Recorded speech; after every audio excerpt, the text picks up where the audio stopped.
This is Long Shots, VSiN's premier golf betting podcast. Here's Matt Brown, Wes Reynolds, and Kelley Bydlon.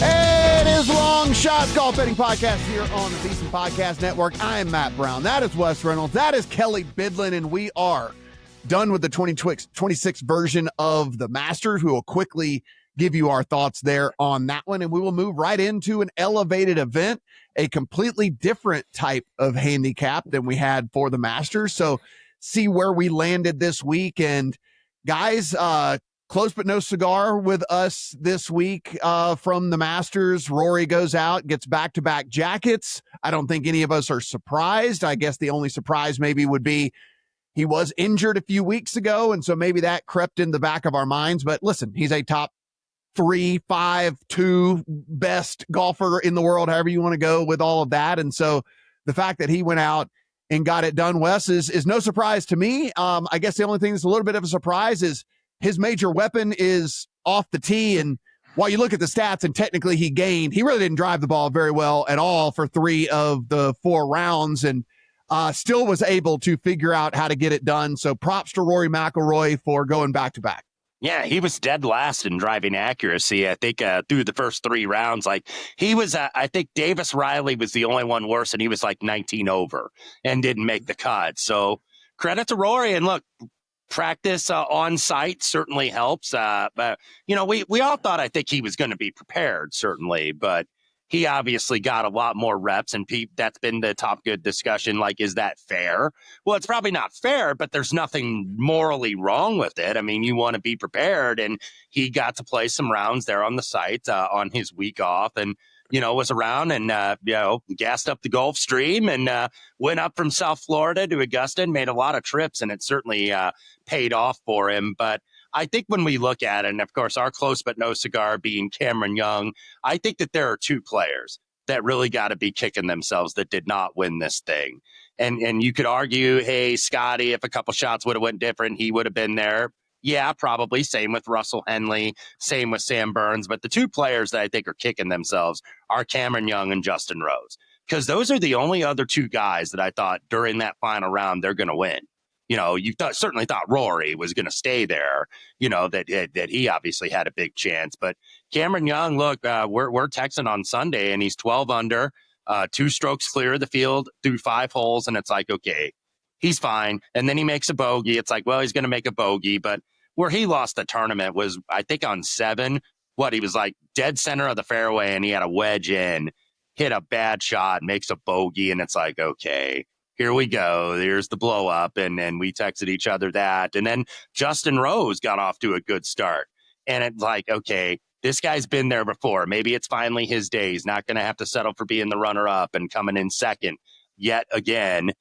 And then he chunks it on 12 there at Amen Corner on the par 3. And his chances kind of went away. And then he started to miss fairways and not drive the ball well, certainly as he was in the round. But Rory, I thought, very deserving champion, and, you know, kind of hung in there after he had that 6-shot lead going into the weekend, and hung in there, and now goes back-to-back, first time since Tiger in 2020, or 2002, I should say.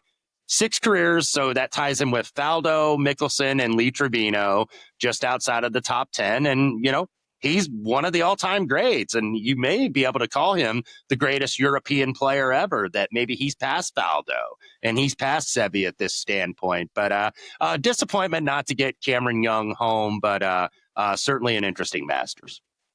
Yeah, Kelley, you and I were kind of doing a little tally in there at the end. I mean, you know, head-to-heads, I had Cam Young over Fitzpatrick, Burns over Connors, Knapp over Cantlay, so swept those.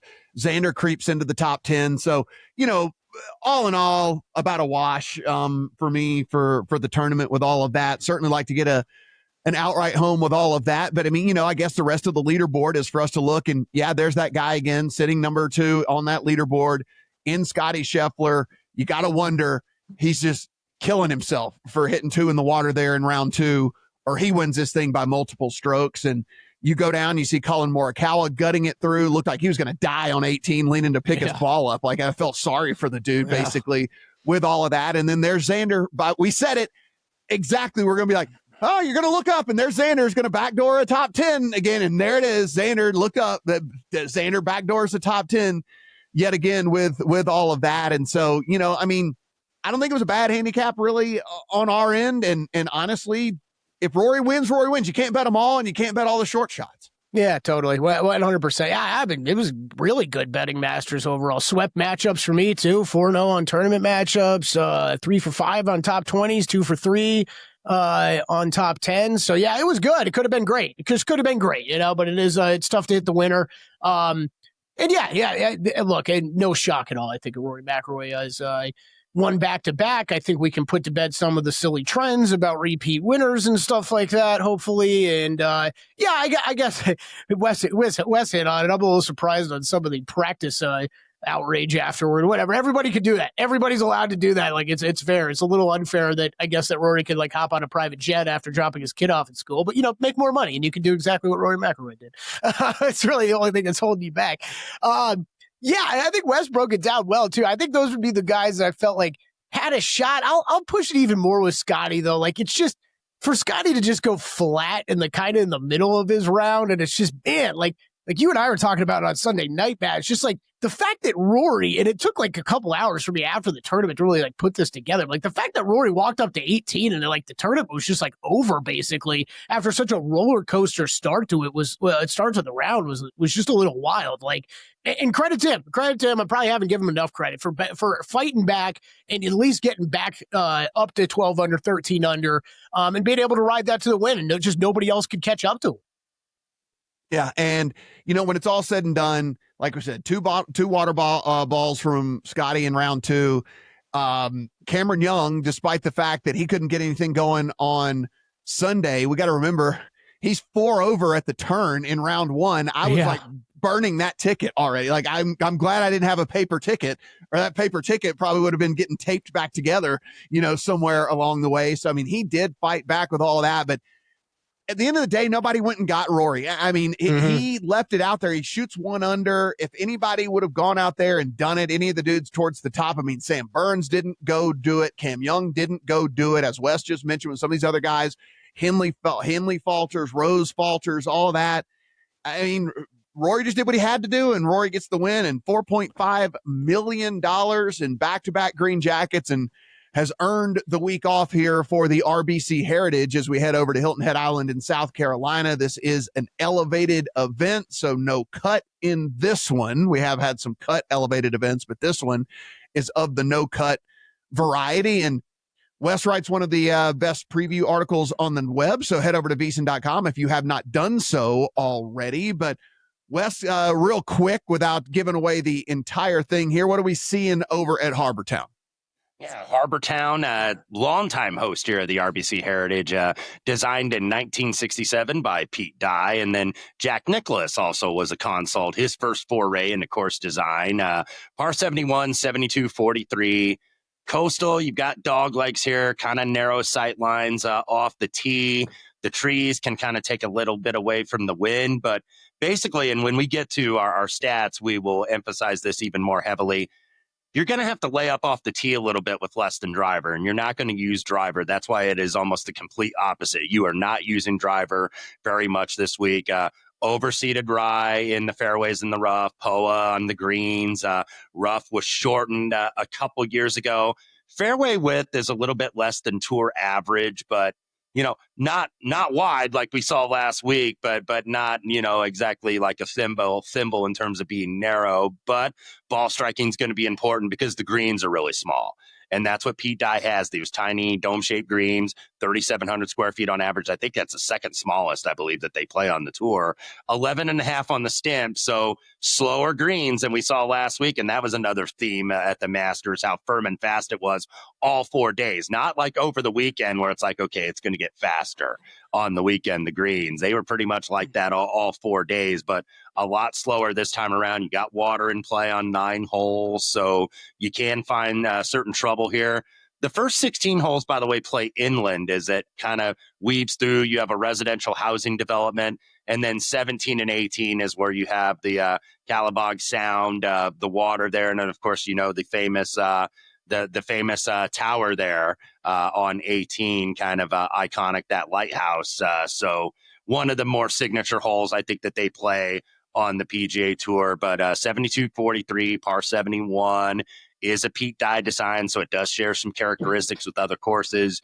Looking those up, like River Highlands and TPC Louisiana, those are other Dye designs. And then, of course, the shorter courses with water, Sea Island, Pebble Beach, Waialae, where they played the Sony Open. So took you through that. By the way, there were some renovations here. Davis Love III, who is the most synonymous player with this event, being that he won this event 5 times, he and his team did a little bit of restoration, trying to get maybe more toward what Pete Dye really wanted in terms of restoring the green complexes. Certain bunkers were changed around a little bit, where they're kind of like those sod bunkers, which you see a lot more on links courses. So those changed a little bit here, but not a lot of like major changes. They're kind of like tidying it up, trying to get to the original vision that Pete Dye had here at Harbour Town. Yeah, Kelley, I guess that's really the only thing that jumped out to me. We go from one tournament that we have a really good familiarity with the course to another that we have very good familiarity with the course. The only thing that does stand out right now is with the green renovations, the small greens as is anyway, if they did make them firmer and tougher to hold, they're small to begin with, how much do we just have to count on the fact that there's going to be even more greens missed here in this one, or are we overblowing this? Listen, sometimes we overanalyze these things. Sometimes we go in and we make assumptions, but we don't really know until we see it with our own eyes. And so that is something for me that is a little wonky for me for this tournament, because it's like, if I see guys just like what I think look like great approaches and they're rolling off or funneling off or whatever, bouncing off, then, maybe I will not have handicapped this one exactly right with all of that. So that's kind of one of the things that I think we should just say is, while we know what Augusta brings to the table, we typically know what Harbour Town brings to the table, there is a wrinkle this year. Yeah, there really is. I'm glad you guys both hit on those two things, because it kind of, you're diving into kind of renovation and trying to see what else changed here. What do I need to switch up, stat wise and kind of modeling it. And I think really the bunkers that Wes brought up and then the greens were the only two things that I was like, okay, maybe this is something, but really it really didn't end up shifting anything in kind of stat wise that I was looking at, because kind of like you just said, Matt, it's already so hard to hit these small greens anyways. Around the green play comes into play here. Could it be more this year? Yeah, but this is also one of those events that we bring up every year. The wind matters. And if it's blowing out here, that gets a bit trickier. So I think around the green and scrambling stuff needs to be high up here for you just kind of every year anyway. So, those are the two main takeaways I had from kind of renovation notes as well, but really didn't end up affecting too much with what I modeled out. As we look at the odds board, there is no Rory. As we mentioned, he is going to take the week off. So at the top is Scottie Scheffler. He is going to be right at around 4-1 at most books. At FanDuel right now, I'm seeing 440 actually on Scottie Scheffler. So that's pretty interesting. Then you kind of get into, depending on the book type of plays, you're going to be somewhere between Xander, Fitzpatrick, Cam Young, all kind of in that next little odds tier, shuffled up depending on if you're watching on YouTube right now, which by the way, if you are, hello, hit that subscribe button. Appreciate you guys helping out with the channel and all of that. You'll see Xander is actually the second choice over there at DraftKings. Fitzpatrick, the second choice at some of the couple of other books that I'm looking at right now. So again, it's like, it depends on where you're at. Cam Young actually is at Caesars is your third choice, even ahead of Fitzpatrick. So again, just odds are a little weird on the next 3 or 4 dudes, but then it's kind of a consensus of getting to Henley, Fleetwood, Oberg, Morikawa, Cantlay, et cetera, as we kind of go down the list right there. But Kelley, as you pulled open the odds and you saw how well Scottie played and the fact that Rory isn't in this, and we have a couple of other, question marks heading into this one, namely Morikawa and all of that. Were you surprised that we were still kind of in that 4-1 range there with Scottie? You know what? At first look, and I'm glad you started here, Matt, because I think it's a discussion we need to have. At first look, no, but then as you kind of start digging more into the field and into everything, yeah, I was. And I think that for anybody who wants to just go kind of single bullet Scottie Scheffler this week, I don't think it's a terrible terrible idea. I mean, yes, this is a course where you're not going to get, the full extent of what he could do off the tee. But we've seen him win this before. We've seen him win this before after winning a Masters. What this guy can do around the green and on approach, that's what's going to matter so much here. I don't have a problem with that at all. And I considered it actually very heavily. I will drop down to that next group, though, Matt, and say that I actually only have one outright bet right now. And I'll just say it because it was a little bit of a number play here. We talked about him last week. We bet him to make top 10. Schauffele just being in this group with the rest of these names, I'm like, this is a better player overall than we've been betting a lot of Fitzpatrick. Love you, Fitz. Had a good time. Cameron Young, it was a wild ride. Russell Henley, hell, man, I even had a Masters ticket on him that was in it at the end. But yeah, like that, the Xander number actually stood out to me the most, even more than Scheffler. Kind of once I dug into that, because I do think it's two interesting fields to compare. So yeah, I think you got to start at the top with those names. I don't know what you guys thought, Matt. And Wes, for me, the other thing that made this at least a little bit tricky is I know there's pro athletes and I hate trying to handicap mental state and all the things like that or whatever, but I do wonder about Cam Young. I do wonder about Sam Burns. I do wonder about Ludwig. I do wonder about the health of Colin Morikawa. Like, I think that there are a lot of things in this too that I don't know. We don't get official injury reports. We don't, some of these guys, whatever they say on the microphone, you don't really know what to take. But I do think also outside of just the course renovations that we have not seen with our own eyes, there's other stuff that we can't just properly handicap. I mean, Cam Young has to know he should be wearing a green jacket right now. Sam Burns has to know he could be wearing a green jacket right now. Like I said, Colin Morikawa looked like death out there for the final 6 holes of that tournament. Like the dude was hobbling around like he was 85 years old. So I just don't know, where we are with some of these guys either.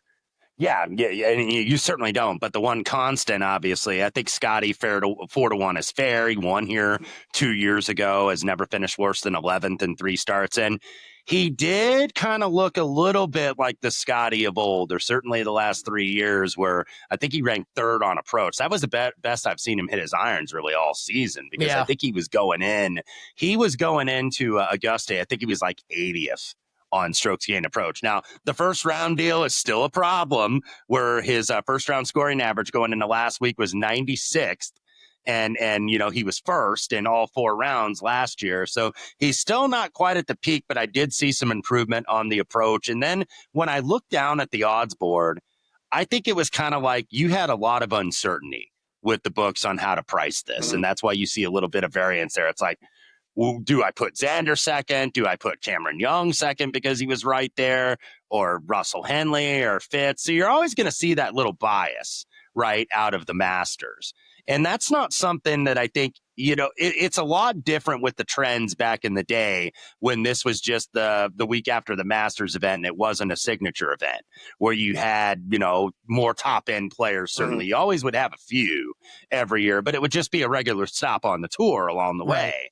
So you wouldn't have all these elite guys, save for Rory and Matsuyama, who's also not in this field. But I think that it was kind of like throw a blanket over these guys and whoever comes out, because there wasn't much separation with at least a few of these guys, certainly at the top. But I do question, and I didn't play some of those guys that were right there in the mix last week at the Masters, because I think especially if you were right there, that's tough. That's tough. Even though we saw Scottie 2 years ago, win the Masters, and then no way he's going to care about the RBC Heritage, and then he wins the next week. So you do kind of have to play a little bit of amateur psychologist here to see how these guys are going to be. But one thing I would advise, and we'll get to that when we get to our cards later, don't worry about, a guy missed the cut at the Masters last week, so he's going to be total crap this week.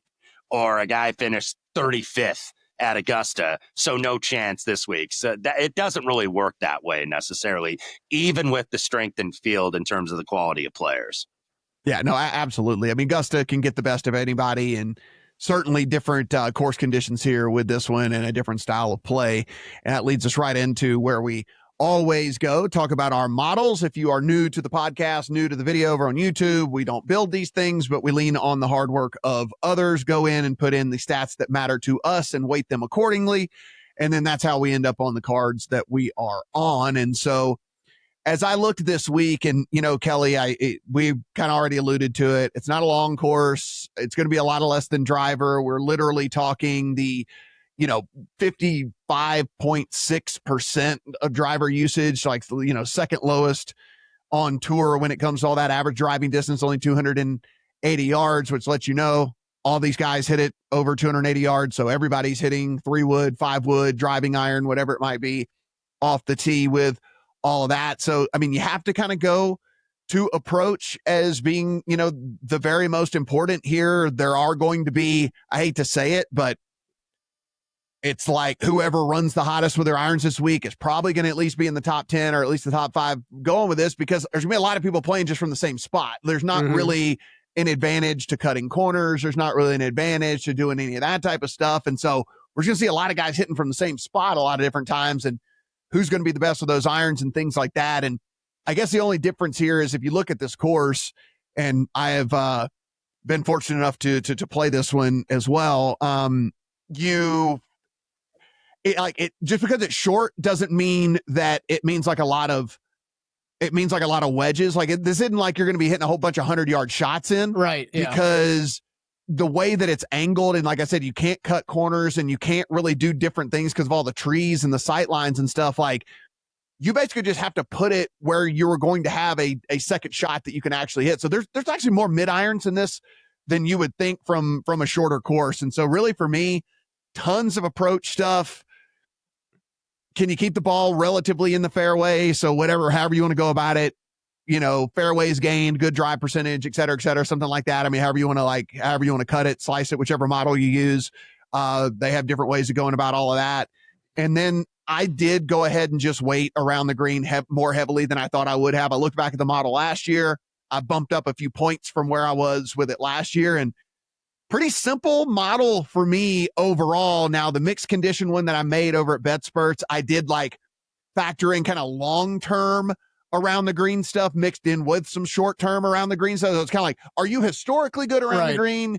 And can you get up and down and avoid whatever? And then also mixed in last 20 rounds, so maybe somebody's gotten better over time with all of that. But other than that, pretty simple for me this week. Yeah. No, I think that makes sense though. Especially with around the green in a course like this, right? You either want someone who's historically good at that, right, or someone who's doing well in that area right now, at least.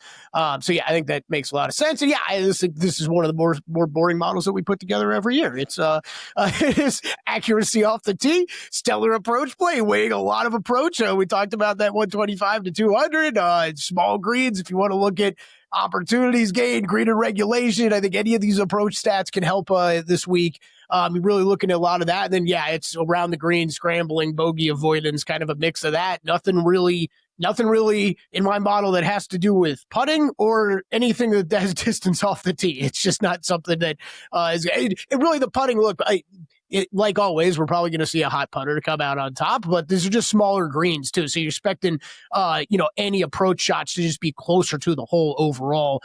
Shouldn't be as difficult of a test. And just before I kick it over to Wes, I think what is fascinating about kind of this odds board this week is some of these guys that finished well at the Masters whose games are just designed better for this course, right? Colin Morikawa, Matt Fitzpatrick, Russell Henley, these guys that are not maybe bombers off the tee, but we talk about their approach play so much and how accurate they are off the tee. I think that makes this even more fascinating than a lot of years coming straight from Augusta to this course, because there are so many guys whose games fit well here that played well at the end of last week too. So Wes, what all did you pop in? Yeah, if you look at the recent winners, I want to piggyback off what Kelley just said. It's ball strikers that have won here, even before it became a signature event in 2024.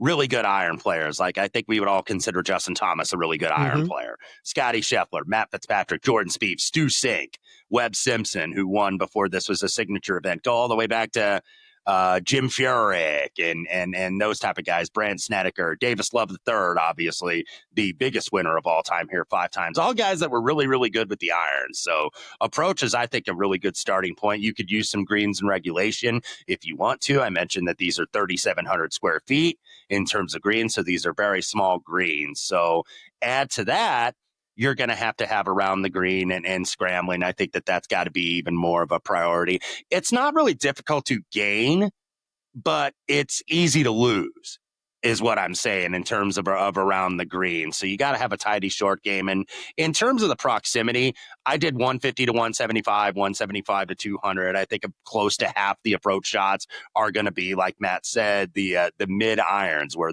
it's not going to be a wedge fest, despite the fact that this is mid 7,200 yards. So that's something you want to take into consideration. I think for off the tee, I thought good drives gain was a good way to look at it. It's 4th lowest in average driving distance, about little over 280, and it's a Pete Dye course. And we see these, with similar Pete Dye designs. You can even look at Sawgrass. I mentioned that on our Players Championship episode a few weeks ago. You can drive the ball to the safer side of the fairway, but then your second shot is a lot more difficult. So Pete Dye kind of tries to dare you. It's like, you got to hit it where you test the water, you test the bunkers, because that angle is going to be an easier approach shot on your second. So it's risk reward. So good drives gained, which accounts for not only the off the tee, the driving performance, a little bit of approach as well. Even if you miss a fairway, it can still reach a green. So good drives gained. Par 4, 400 to 450, 6 of the 11 par 4s are like right there in that range. So I looked at that a little bit, not really heavily. And then strokes gained, courses, depending on what you use, less than 7,200 yards, even though this is typically 7,243, but that's still in that range. So less than driver courses, I think, is probably a good term for that. And then I did use a couple scoring stats because it's mid-pack in terms of scoring difficulty. It's not a birdie fest, but it's not, Bay Hill in tough weather conditions or something where you're going to be lucky to get, out of single digits under par. Scoring has gone a little bit lower in the last couple of years, and I think that's mainly a testament to the fact that it's a signature event. You don't have as many of the mid-tier guys in this field because you've got top-end guys, the Scotties, and pretty much almost all of the elite players in this field. That's why scoring's gone lower. So I did do a little birdie or better, and some bogey avoidance as well. I'm fully expecting high teens under par, somewhere 17 under. That's pretty much where it's been in recent years. That was what it was last year when Justin Thomas beat Andrew Novak in the playoff. Scottie went 19, Fitz went 17. So I think that's probably the range that you're looking at here this week. Yeah, I mean, I think for me too, just kind of put a bow on that, is I think some people are going to look and see that the 3 par 5s are like the easiest holes on the course, and try to put in some par 5 scoring. But here's the thing.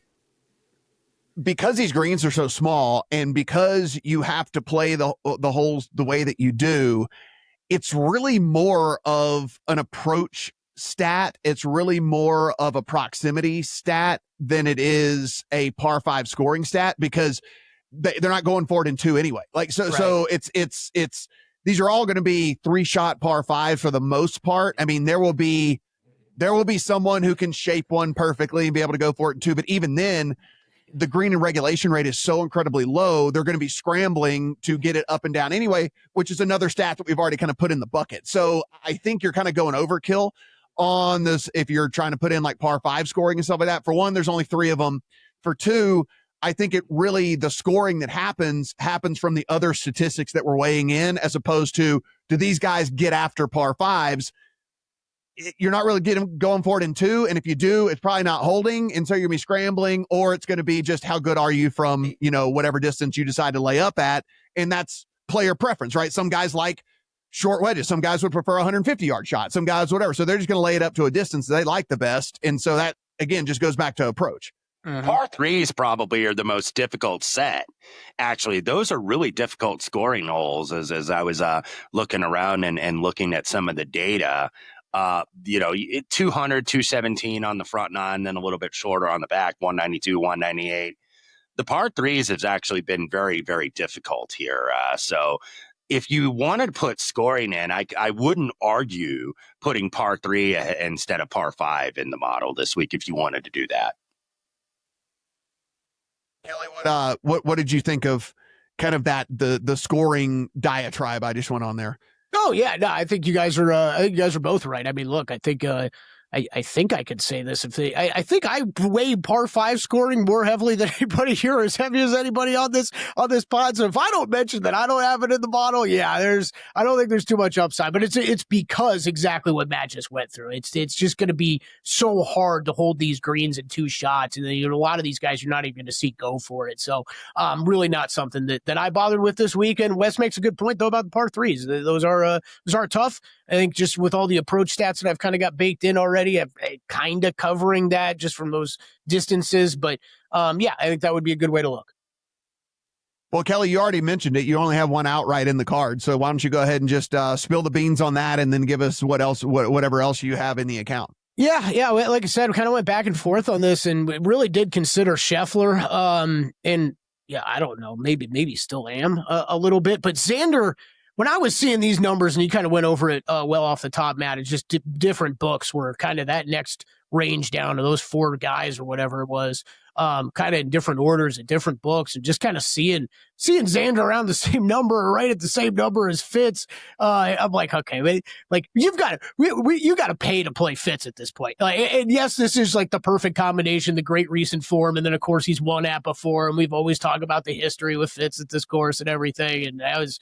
Family came here when he was a kid and all that crap. It's great, but like Xander Schauffele is still just a better player. So this was kind of more of a number play for me off the top, and that's where I went 15-1. But like, look, it's Xander, and I only have one outright, and there's reasons why. I do think Scheffler's very live this week. I think the top of the board is very live this way. I think Fitz, I think Henley, I think rightfully so are up there, just a little too short. For me to go in outrights. However, I'll probably consider both those guys in top 10 markets. Haven't made those bets yet. Still waiting for a couple books to open up numbers, but think I'm going to land there. I think the other one that you mentioned quickly, it's the Morikawa effect. Like like Morikawa. If I'm listening to kind of my model and looking at numbers, like Morikawa rated out very highly for me this week. And like, I don't really know what I'm supposed to do with what I saw last week. Like he's walking around like Tiger with the banged up back, like he can barely move. And then he's hitting these great shots and getting putts to drop and everything. And I don't expect him to show up and look great this time around, but I also don't want to be burnt by that when my model's kind of saying, hey, you should be betting this guy and looking at this guy a little harder. So I'm very okay with going light in the outright market this week and kind of made some other bets, top 10s, top 20s, that I sunk more money into. Yeah, I mean, Wes, that's, full out here, guys, I can let you know. So Morikawa's 1, 2, and 1 in like the 3 models that I ended up settling on. He's top 2 in everything I ran. Yeah. And so, traditional thinking would be, oh, you idiot, you should be betting him. But I mean, I guess and maybe when it's all said and done, I don't have it in there right now, but it's I don't know. I mean, we're recording this on Tuesday fairly early. There's still a lot of time between now and teeing off, and it wouldn't surprise me if in the next 24 hours he withdraws from this event. Sure. And so if that's the case, then no harm, no foul on my end. If he doesn't, I have until Thursday morning, or whatever, the Wednesday night to put him into the account. And, that might lead to a bet if he feels confident enough to go out there and play this thing. Wes, let me jump in real quick. Sorry. Okay. Not even that. We can say what we said heading into the Masters too, right? We said this on this pod a week ago. Like, yeah, not even that, Matt. You can wait till Thursday afternoon, Friday. You can get a look and see how these guys look out there. Maybe Morikawa looks a whole lot more comfortable than he did this past Sunday. I think that's kind of how I would treat it. And that's kind of what we said about Rory and him last week. So, Wes, what you got? Sorry. Well, you're leading me right into it because the speculative play of the week did make my card, and it was I found a 28-1 yesterday. Can't knock it. And it was Collin Morikawa. who's obviously, we mentioned, he is battling that back injury. You saw him walking very gingerly as he made that nice little run on the back nine and got kind of hot with the putter. He gutted it out and still finished T7 last week. And what you saw was the ball speed was obviously down, and we were talking about it on the Masters pod last week, that the ball speed's down off the tee, and he's not really hitting it that far. I think in the final round, by the way, where he probably played his best round of the week, he was 4 under for the final round of 68 on Sunday. He lost 2.32 strokes off the tee and still shot 4 under because his approach was good and his putter was good. And I think you got to look at the fact that the ball speed is down, but if there's a course where you're not going to get hurt by that, I think it's this week at Harbor Town because you're not hitting driver all that much. He was gutting it out last week because Augusta, we mentioned, it's a difficult walk anyway because it's over 7,600 yards and a lot of undulations. Harbor Town, I think, is easier to get around. So this is a speculative play, and clearly there's a risk of a withdrawal. But I'm going to trust that he feels well enough to play her because he doesn't have to play this week. Look, we see Rory taking the week off. I think you're allowed to take like one of the signature events. It might be 2, but Rory's taken off. Hideki's taken off. Adam Scott. He didn't have to play here this week, but he's going to try to do it. Now, we could get the pain that we got in the Players Championship where he starts out and he's like, nah, screw it. You know, I don't feel up to snuff. But if he was able to make it at Augusta, and especially play his best round when he's probably hurting the most and the most tired and fatigued, I'm going to trust that he can play well here this week. If you throw out that withdrawal at the Players, he's been top 7 in his last 4 events, including that win earlier in the season in Pebble Beach. And the reason why he models so high in all of our models is because he's number 1 on approach on the PGA Tour. Irons are the name of the game here. Like this, you would think would be like the perfect course for him. And he's had a couple good finishes, but he doesn't really have that dominant run of form necessarily here. He's got a couple top 10s, but he's got a couple where he's finished like 25th or in the 30s or something like that. Like he doesn't have like the Patrick Cantlay form, which is why you see guys like Patrick Cantlay priced shorter than Colin Morikawa, because if you look, Morikawa should probably be the 3rd choice, all things considered. And maybe right there with Xander for the 2nd. It's like, I don't think Cameron Young or Russell Henley or Matt Fitzpatrick or Tommy Fleetwood or Cantlay. I know Cantlay's form run, and he's great on Pete Dyes, you know, historically, but there's no way in the world he should be priced shorter than Colin Morikawa right now, even with him not a 100%. Wes, I'm looking at his round 4, and like he might just be able to hit a smooth driver. Actually, I mean, he might actually be able to just play driver because so he's like, you know, because he can't hit it far enough. Because I'm looking, it's like 293, 292, 281, 286, 297, 277, 275, 299, 291, 294.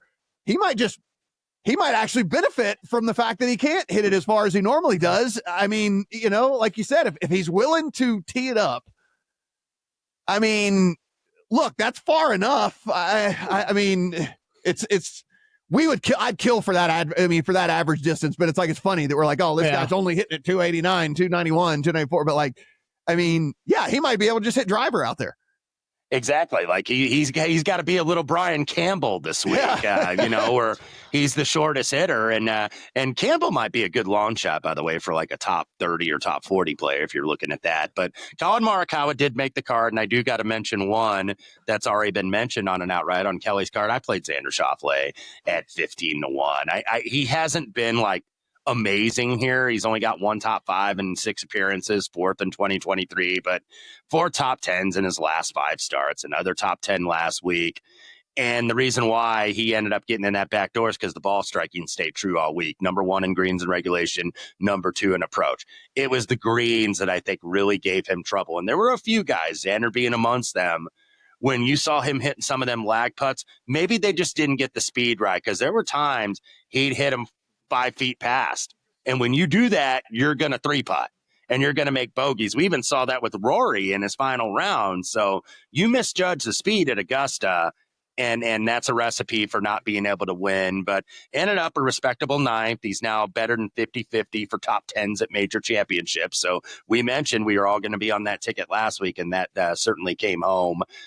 I think he's starting to peak. he's starting to kind of get at least close to back to where he was a couple years ago where he won 2 majors. So I'm going to ignore the fact that he doesn't have all the top 5 to 10 finishes like his buddy Patrick Cantlay does, and I'm going to take a shot with Xander Schauffele here.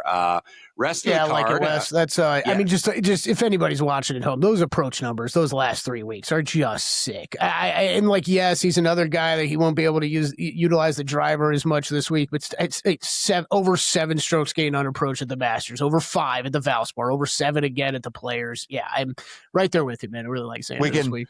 We can save some time here at the end. I'm also, that's where I started my card. So we have another pod play this week on Xander. Let's hope it gets there. We thought it was going to. I think all of us at one point, thought, man, this might be Cameron Young's day. I did.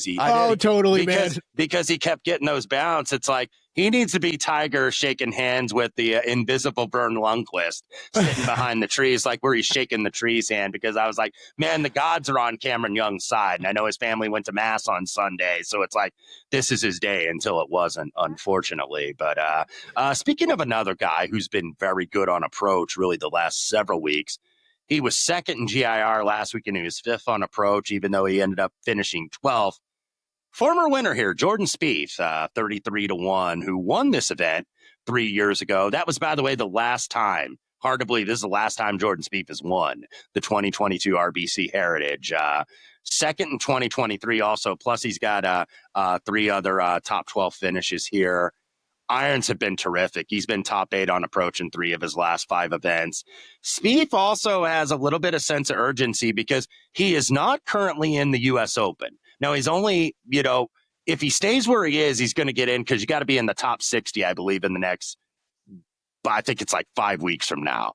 You got to be in that top 60 in the OWGR. And then he's going to the PGA, of course, to complete the career Grand Slam, or at least try to. He gets Birkdale later in the summer at the Open, where he won in 2017. So Jordan Spieth, I wish I was getting a little bit of a better number, but based on the form, you're probably getting a price that's a little bit not true to odds, but I'm going to go with the form here with Jordan Spieth at 33-1. And then another guy right around 40, a little bit less in the high 30s, Mav McNeely, T18 at the Masters, 5th around the green. I think that's going to be vitally important, as we mentioned earlier.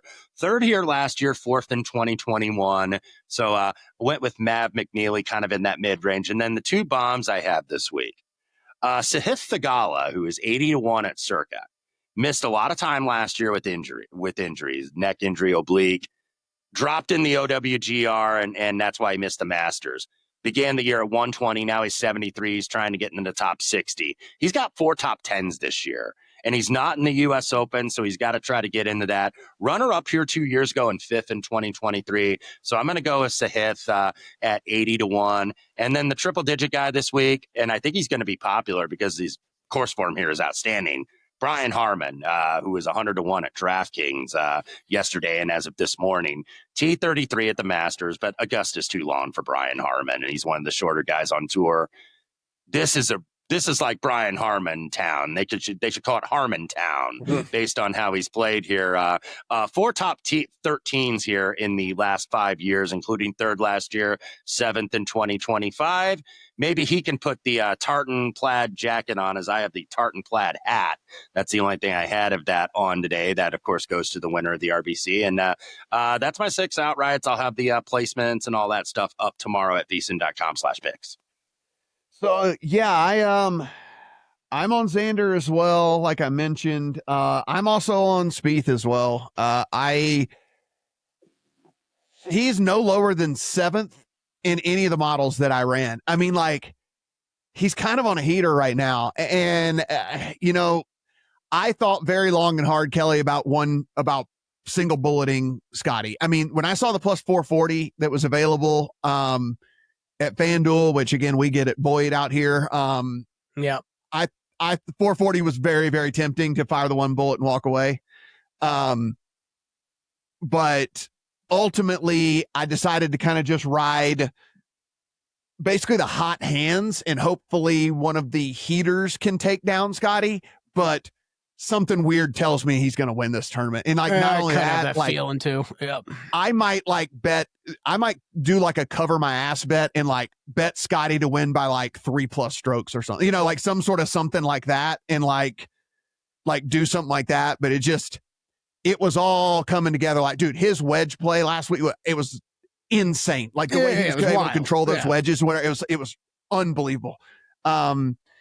But anyway, Spieth, I'm going to ride the heater here. Like Wes mentioned, all the stats all line up here with him. And while he's not making a ton of putts, he's giving himself a bunch of shots. He's fourth in this field in opportunities gained. I mean, like, they can start dropping. He seemed to have a better demeanor too last week. Like, we've seen Spieth where he's frustrated. They're having the board meeting, him and Michael Greller, his caddy, but he talked about like how well he's hitting the ball and that he feels really good. And I think, for a guy that hadn't won in a while, and now you're starting to see the tweets and all the things out there on the web, like, oh man, is Jordan Spieth past his prime?